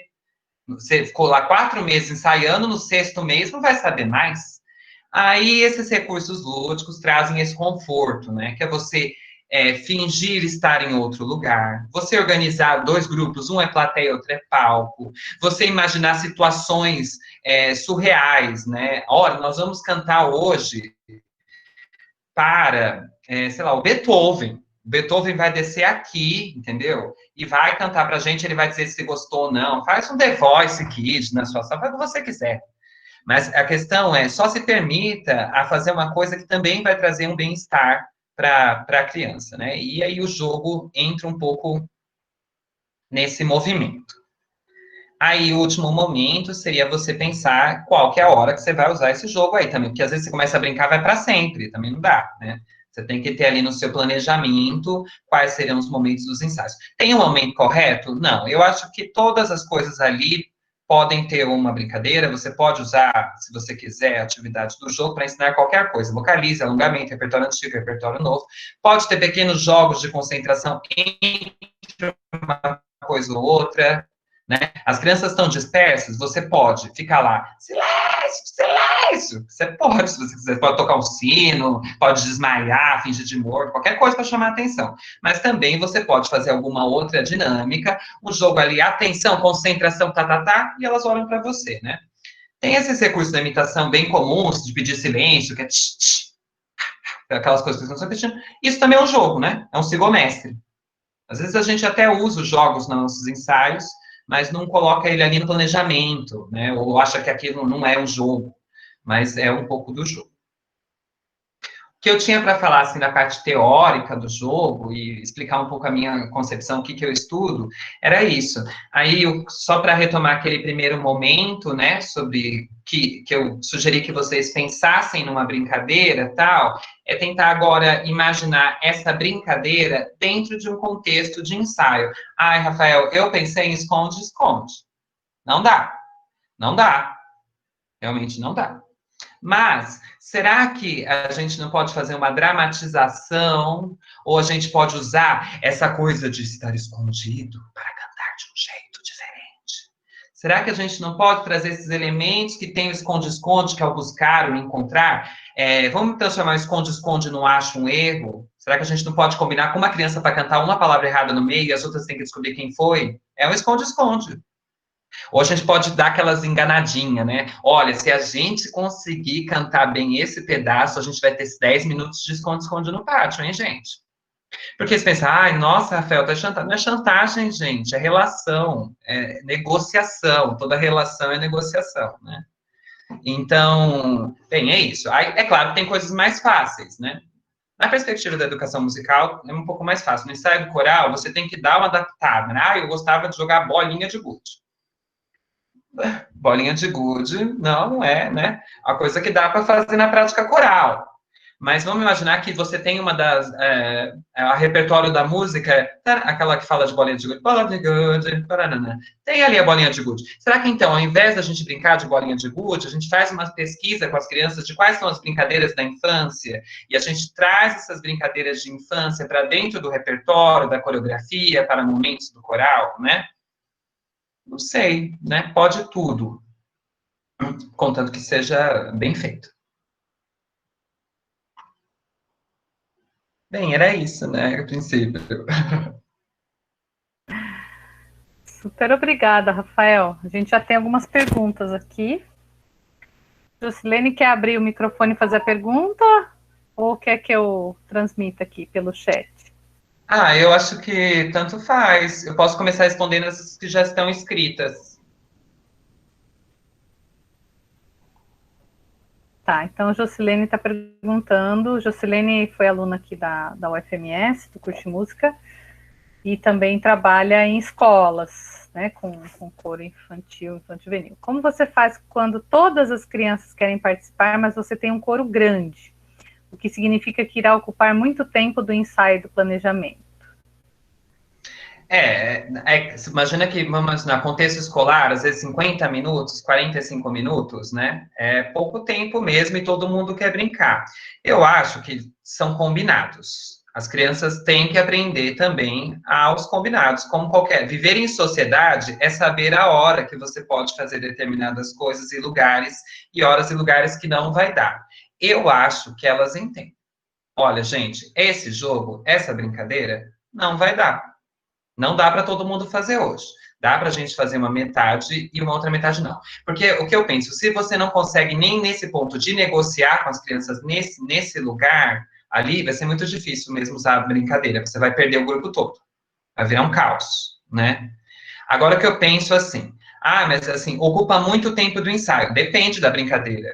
Se você conseguir desenvolver uma brincadeira que vai ensinar alguma coisa que está lá no seu planejamento já, não vai perder tempo. Você ganhou tempo, né? Porque as crianças vão querer voltar na próxima semana para fazer aquilo de novo. Eu fico pensando só, às vezes a gente pensa nessa coisa do tempo, né? E também é o tempo de quem? A gente está falando que quem perdeu o tempo? Se eu perguntar para a criança, né, se ela perdeu o tempo, perdeu não. A cabeça dela achou maravilhoso. Aquele ensaio, às vezes você pensa, nossa, hoje só foi uma gritaria, foi um caos, foi uma bagunça total. Aí você pergunta para a criança, como é que foi? Nossa, o melhor ensaio. Adorei. Nossa, hoje foi assim, realmente aprendi muito, professor. Aí você pede, então canta. Aí essa criança canta. Aí você vai falar o quê? Né? Você fica com a cara no chão. Então, também essa coisa de perder tempo. É difícil, eu não acho que é fácil, né? Cada contexto vai ter uma realidade, né? E também tem a ver também o que você, como trabalhador e trabalhadora, sabe o que você pode ou não abrir mão onde você está. Então, também não é para você, né, se demitir. Vou ficar brincando. Também não é isso. Você organiza ali o que você pode. Mas aos pouquinhos, né? De repente, um pouquinho ali já ajuda. Não sei se respondi ou deixei a pessoa mais confusa.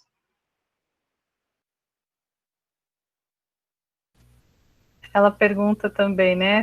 Ela diz que entendeu. Sobre as promessas, só podemos prometer o que poderemos cumprir, certo?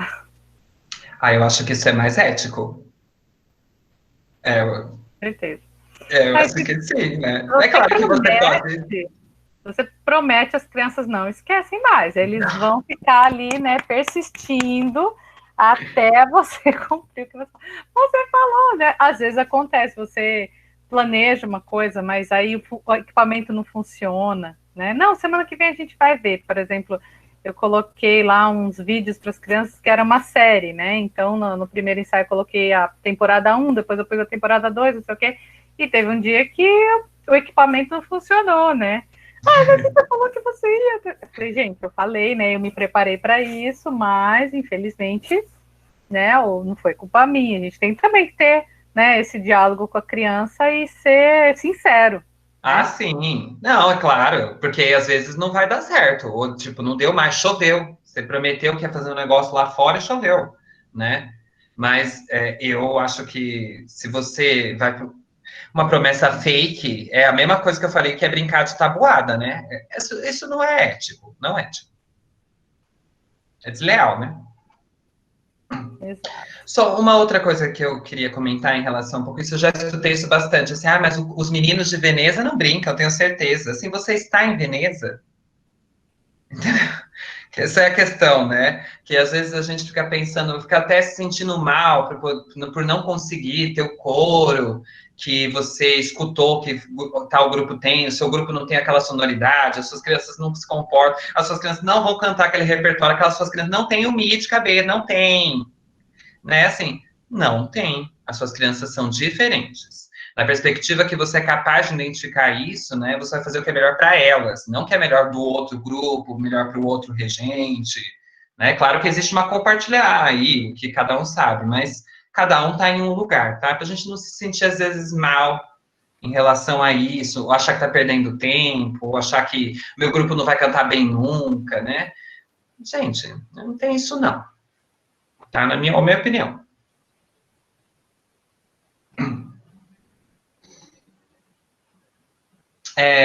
Eu não sei se tem uma outra pergunta, é só para pensar que também, como é uma disciplina de coro juvenil, né? Os jovens, eu rejo um coro jovem, né? Eu até queria mostrar depois, compartilhar o meu, que na escola eu tô com um jovem agora. Eu oriento o infantil, mas a disciplina mesmo que eu dou é para o jovem. E eles também gostam. É claro que não é os mesmos jogos, né? São outras coisas que eles gostam, mas eles gostam bastante de coisas de dramatização. Essa coisa do musical, do coro cênico, desde o Glee, no começo dos anos 2000, traz essa imagem aí do coro e tal. E eles gostam de encenar, os que gostam de cantar em coral, jovens costumam gostar dessas encenações. Os jogos ritmos, todo mundo costuma achar interessante, andar no tempo, tentar, bem, enfim. Mas os adolescentes costumam gostar mais. É que às vezes eles têm menos essa necessidade aparente, né? A gente acha que eles tem uma ideia um pouco que adolescente é apático, ou desinteressado, ou não quer nada com nada. Não é verdade, né? É só descobrir ali qual que é o foco do grupo, o foco de interesse do grupo. Na verdade, a disciplina minha chama Regência de Coro Infanto-Juvenil, né? Mas existem várias discussões acerca do que é o coro infantil, que é o coro infanto-juvenil, que é o coro juvenil, né? Tem alguns estudos da Patrícia Costa, né, sobre isso, tem também no livro da Gisele Cruz, então muita gente já debateu. Eu particularmente, eu chamo meu coro de infanto-juvenil, que é a partir de 6 anos, né? Porque eu vejo que infantil, hoje, né, como a gente chama educação infantil, aquela fase que é antes do fundamental, aí se você fala que a coisa é infantil, as crianças associam com uma coisa da pré-escola, da antiga pré-escola, né? Isso é infantil. Por exemplo, meu filho, né, quando ele tinha 6 anos, ele falou assim, não sei o que ele viu, não lembro que ele viu um negócio, ele falou assim, nossa, que saudade da minha infância. Eu falei, filho, mas você tem 6 anos. Ele, não, mãe, da minha infância menor, né? Então, quer dizer, até dentro, né, da infância, eles se classificam, às vezes maiores, né, já passaram por uma outra fase. Não, agora eu estou no ensino fundamental, né? Então, eu percebi que essa nomenclatura infanto-juvenil tinha uma maior identificação das crianças, né? Então, não era aquela, né, aquele coro, por exemplo, você falou que aí na Unicamp tem o pré-coral, a gente também tem o pré-coro, que é o psiozinho. Então, as crianças do psiozinho, né, são as crianças menores, estão começando a aprender, né, a trabalhar com a voz. Então, quando elas entram no psionil, que é 6 anos, elas já se acham assim super avançadas. Grande. Né? Então a gente tem essa concepção, né, do infanto juvenil, né? Também trabalho com coro adolescente, é outra, digamos assim, outra pegada, né? Porque aí você tem um outro repertório, você já tem uma outra linguagem, né? É completamente diferente, né? Coro adolescente já é bem mais diferente. Antes de você colocar... pode falar. Não, é que você está pensando nisso, eu estou pensando nisso que você falou, na questão do jogo da brincadeira, a gente tem que tomar cuidado um pouquinho também com a linguagem que ele se trata disso, porque se ele jogar para as crianças, vamos fazer uma brincadeirinha, ou vamos cantar uma musiquinha, vamos jogar um joguinho, isso às vezes a criança, mesmo que a criança infantiliza demais a concepção que ela tem dela mesma. né? Uhum. Então, essa linguagem também, né, que às vezes para a criança você vai falar que é uma brincadeira, o adolescente vai fazer a mesma coisa que a dança das cadeiras, mas é um jogo, né? Aí você tem que afinar a sua nomenclatura ali com o grupo também. Mas é só isso mesmo. Sim. Aí antes de você colocar o seu vídeo, né, que agora fiquei super curiosa para ver, tem aqui uma pergunta da Luísa Antoniol. Você pode falar de algum jogo para o momento da preparação vocal? Ó, bem, os vocalizes, tem vários deles. Eu até depois tenho uma tese de uma menina que fez a Unicamp, a Juliana aqui, que ela traduziu vários vocalizes do Henry Leck, e depois ela também criou alguns. A maioria deles tem uma carinha um pouco de jogo até, né? Porque é uma brincadeira que canta, dança, tal. Só que assim, ele ainda não chega a ser um jogo por completo para cumprir todos os requisitos do jogo, né? Que seria a criança ter um espaço mais de criação, de liberdade ali. Porque se ela está fazendo um vocalize, todas têm que fazer igual, só o fato de ter uma coreografia não transforma aquilo num jogo. É só um vocalize dançado, né? Só não, porque é importante. No caso, por exemplo, o que a gente faz quando quer jogar, a gente trabalha bastante com a questão. Bem, vou dar um exemplo, que é o siga o treino. A gente quer que as crianças trabalhem o registro de cabeça, né? Que elas subam. Aí, o que normalmente as pessoas poderiam fazer é que colocam uma criança na frente e ela vai conduzindo o grupo e o grupo vai fazendo. Aí, depois, você vai criando novos símbolos, né? Então, por exemplo, isso é para parar, isso é para ficar mais alto, isso é para abrir mais a boca. É como se fosse uma ideia do sigomestre. Um outro jeito também que a gente trabalha a técnica vocal é a questão de imitação, bastante imitação de espelho com as crianças, bastante jogo de espelho de boca, de rosto. É claro que a gente começa com, vocês sabem, o espelho, aquele tradicional que fica uma pessoa na frente da outra. Tal. Só que a gente faz isso com o rosto, para elas começarem a imitar as outras, né, em relação ao formato, principalmente formato de lábio, né, não deixar a testa muito tensa, muito para cima, tal. Isso costuma ser bastante interessante com elas, principalmente que nesse tipo de jogo, elas podem ver os pares. Ao invés dela imitar só o regente, que tem um corpo muito diferente do dela, ela imita uma criança que tem um corpo mais familiar. É mais interessante, né? É que a questão que eu vou dizer, qual jogo usar na técnica vocal? Depende qual elemento da técnica vocal você quer trabalhar. Você quer trabalhar dicção, ressonância, fonação, você quer trabalhar registração. Aí tudo vai. Você quer trabalhar registro de cabeça e registro de peito, né? Sei lá, vai ter um rap e uma parte cantada, aguda. Ela tem que aprender o quê? A mudança do registro rápido, para não ficar yodel. Né? Aí, então, o que a gente pode fazer nesse jogo? A gente pode fazer um jogo de inverter, né? Que tem dois times, né? Tem o time da voz de peito e o time da voz de cabeça. Alguma coisa tem que acontecer ali no meio deles que eles precisam inverter, cantar o que era de peito de cabeça e cantar o que era de cabeça de peito. Entendeu? Tipo, todo mundo ficou muito louco. Às vezes a gente vai para o outro lado para chegar onde a gente quiser, né? A gente vai ensinar os extremos para elas aprenderem a fazer ali o meio. Não sei se deu para entender, né? Mas é isso, sempre é possível, inclusive na técnica vocal. A questão é que antes de escolher o jogo da técnica vocal, você saiba qual conteúdo da técnica vocal você quer ensinar. Se for dicção, você precisa que elas falem as consoantes. Então, você pode usar uma parlenda, um trava-língua, uma competição de trava-língua, criação de trava-língua, coisas desse tipo.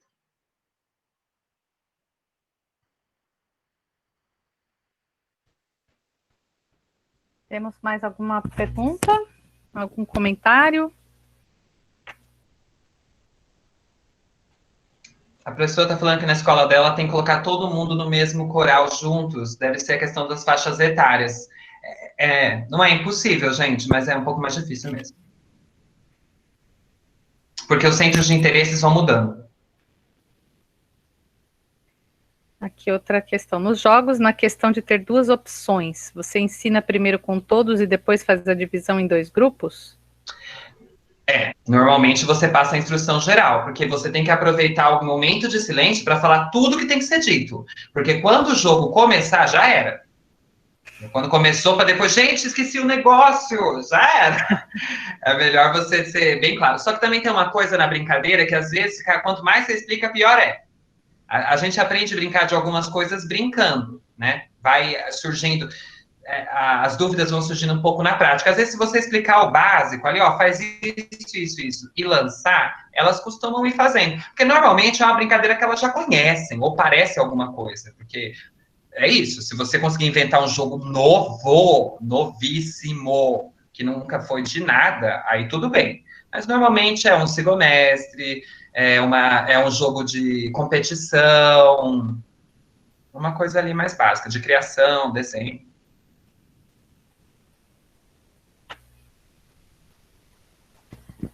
Mais alguma questão, gente? Aproveitem. Ah, eu acho que só uma coisinha tem a ver com isso. Eu gosto de, antes dos ensaios, avisar as pessoas, as crianças, tudo o que vai acontecer. Mais ou menos. É claro que tem, às vezes muda, mas para elas estarem. As crianças pequenas, principalmente, ficam mais seguras. Tá? Principalmente se elas sabem que vai ter uma brincadeira. Uhum. Que horas que vai ter a brincadeira? Ah, não, aí eles ficam te incomodando, né? Mas que É. hora? Que horas que é a brincadeira? Eles ficam super ansiosos, né? E às vezes eu falo uma coisa para os pais, eu falo, ó, mas não comentem com as crianças, tipo assim, se a gente quer fazer uma surpresa. Vamos fazer um lanche coletivo tal dia? Eu falo assim, ó, mas não falem para as crianças. Tá? Ah, mas não tem jeito.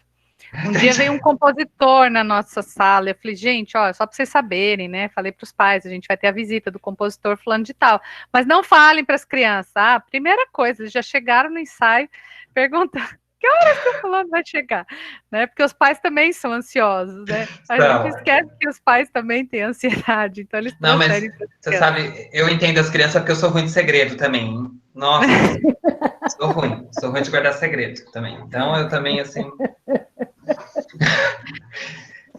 Quer que eu coloque o link aqui? Posso, vou pôr aqui, ó. Isso, para a gente ver e aí a gente vai finalizando. Essa música o grupo escolheu, estava bastante na moda no ano passado. Uhum. Então vamos fechar os microfones. Nossa, foi tão rápido que eu fechei o microfone antes de eu terminar de falar. Você viu, né? E aí vamos então para esse link que está aqui no chat. Depois você põe o link do YouTube normal, né? Tá, vou pôr embaixo. Será que confunde o povo? Vou pôr aqui de baixo.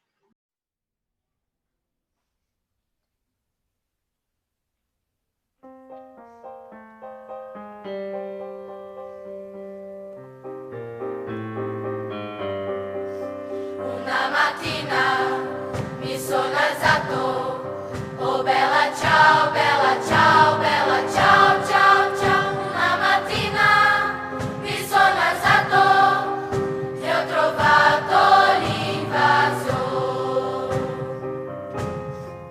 Oh partigiano, bella ciao, portami via, bella ciao, oh bella ciao, bella ciao, bella ciao, ciao, ciao. Oh partigiano, portami via, qui mi sento di morire e seppellire sulla montagna. Oh bella ciao, bella ciao, bella ciao, ciao, ciao. E seppellire sulla montagna sotto l'ombra di un bel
Muito bom, muito bom.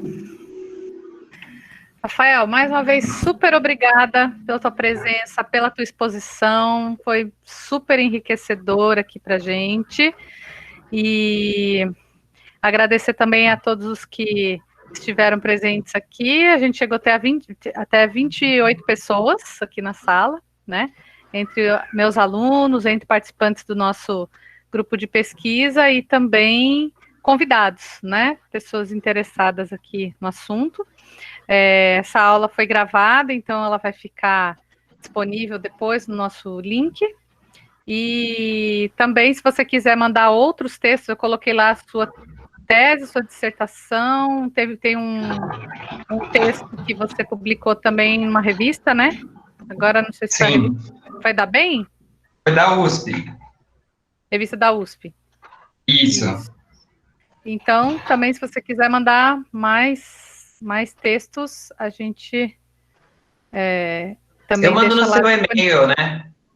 Ok.